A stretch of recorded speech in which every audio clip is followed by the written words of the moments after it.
You are listening to the Your Knee, Your Health podcast. I'm your host, Adam Rosen. I'm a fellowship-trained, board-certified orthopedic surgeon who specializes in knee replacement. Here I'll talk to you about common knee complaints and other orthopedic issues. We'll cover other important health-related topics, all of which are meant to helpfully answer some of your questions and help improve the quality of your life. Thanks for listening, and on with the next episode.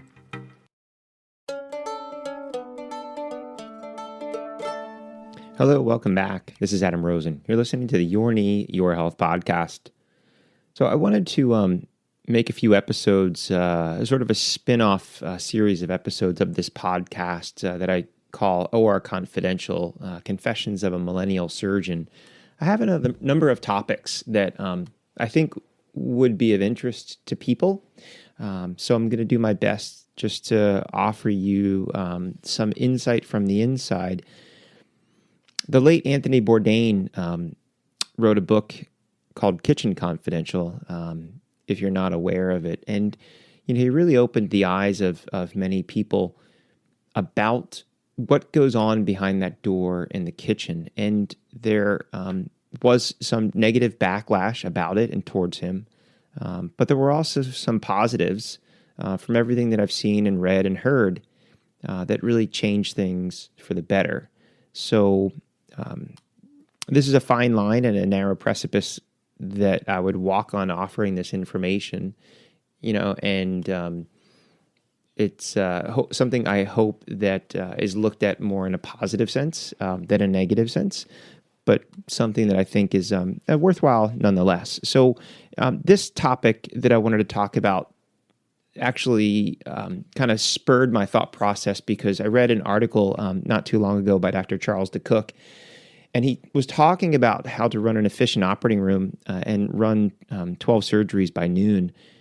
And there was a statement in it, or a sentence in it, that really sort of caught my eye. And what he said was, quote, "The general public would be aghast if they knew that often surgeons and staff who had never worked together before start doing cases together for the first time," end quote.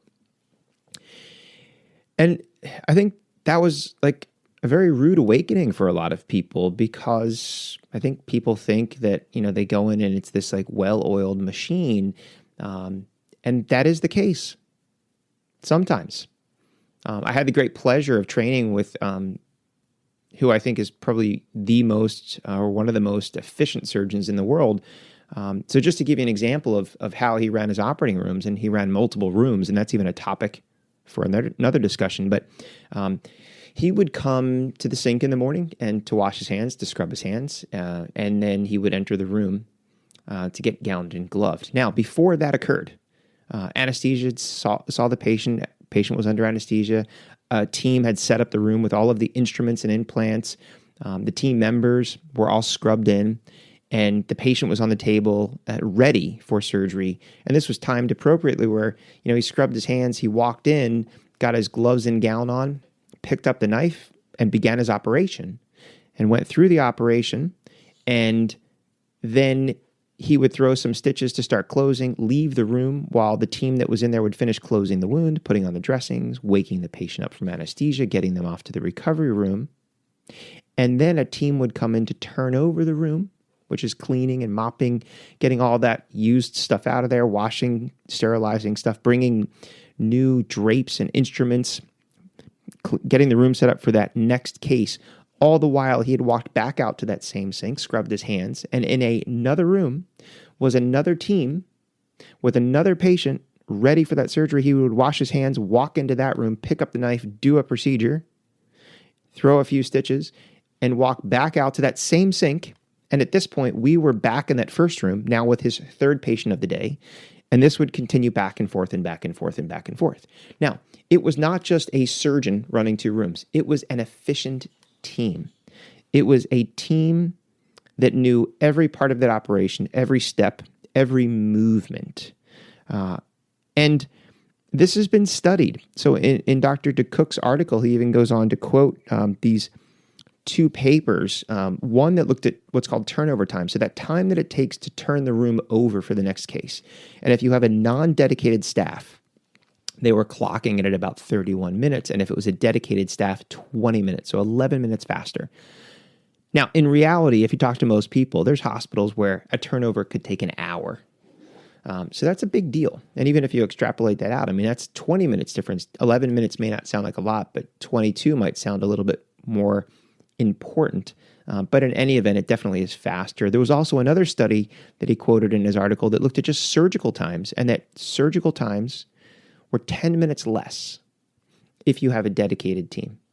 And I can vouch for that because I actually went through and looked at the steps that I perform in a knee replacement, me personally, with my hands. So every move with the knife, positioning of the leg, saw, drill, sizing guide, calipers, trial, implants, cement, all of that, 90 steps. And I looked at how many steps each my first and second assist are doing at that table, and they each do about 35 steps. So imagine if I'm doing my 90 and I have two people that I've never worked with, that's 70 extra steps. So it's almost twice as much work for each surgery. And that doesn't even include the circulating nurse, who is important in the room of making sure that we have all the things at the right time and things are moved around. And then also a scrub tech, which is even more important in some sense because of the complexity and the speed with which they have to move. It's a dance. And when I have my team, I don't even have to look away from the knee because I can put my hand back and that scrub knows what the next step is. He's taking instrument A out of my hand and putting instrument B in. All the while, the first or second assist might be moving a retractor for what I need to see or visualize to do the next step. And then at some point, we might need irrigation to wash the wound. The nurse knows when to shift and move the next bag. They know when to move the next instruments set up to do the cement, if we're hooking it up to suction, things like that. If we're doing a surgery where we need an x-ray, they know exactly what part of the case to call for x-ray, to give x-ray a heads up time to be in the room when we need them, not to have us standing there for 10 or 15 minutes waiting for them. So there's a lot of stuff, a lot of moving parts. And you look at Ford and you look at his assembly line. You get this machine running efficiently. Everybody has their role. Everybody has their purpose. Nobody is working individually. It works very, very well. Airline pilots, even a pre-flight checklist. I don't care if you have 50,000 hours. They're still going through the same pre-flight checklist because they're doing everything in a way that everybody is used to. They can duplicate it. They can prevent errors from happening. And that was even interesting. There was a study I just saw recently, and they talked about this term called inattention blindness. And it was the idea that you can make a mistake because your attention is taken away from this other part of what you're supposed to be focusing on. And I can attest to this. I mean, in the operating room, if I have my team, I have a lot of faith, but they're always giving me something and I'm always double checking. If you have someone that doesn't work in the room and we're doing a right knee, and they hand you up an instrument that's set up for a left knee, I have to look at that and then pause and then change it. But again, that is then distracting my brain from the task at hand because I've made this stop and this pause and this change. And if you make multiple steps like that throughout a case, there's a greater risk of error. And this has become more of an issue around the country, and I've heard from a lot of people, because if you're not aware, people are leaving healthcare in droves. So now you have people that have not just left job A and gone to job B, they have left healthcare altogether. And hospitals are paying huge rates hourly for people to come, and people are traveling. So you're now having traveling staff members showing up at a hospital for a 3 or 6 month stint. They're getting paid, 2, 3, maybe more than what they were making at their home hospital. But they're not used to the surgeons. They're not used to the procedures. They're not used to the steps. What is done in hospital A on the West Coast may not be done in hospital B on the East Coast. It might be the same surgery, but it might be done with completely different instruments or in a different order, different fashion. There might be just a different style of how the room is set up or what instruments they're used to using to perform each particular step. So it's a relearning process, which then again goes back to the earlier statement of time and efficiency, but then also that second point of the idea of inattention blindness. So I sort of liken it to a famous dance couple. If you have a famous dance couple Everybody, oohs and ahs because every movement is purposeful. They flow across the dance floor. They've gotten high marks and won all the awards because as a team, they just look like one. But if you take one of them and you pair them up with a novice, all of a sudden, even though they might lead that person through it, there's stumbles and there's missteps. And although you might get to the end of the song or the end of the number, it is never as smooth or as fluid as it is when they're paired up with their natural partner who they've had all their experience with.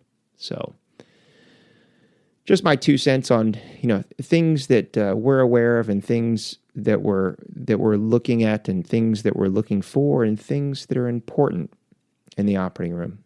I'm Adam Rosen. Thanks for listening. Stay safe.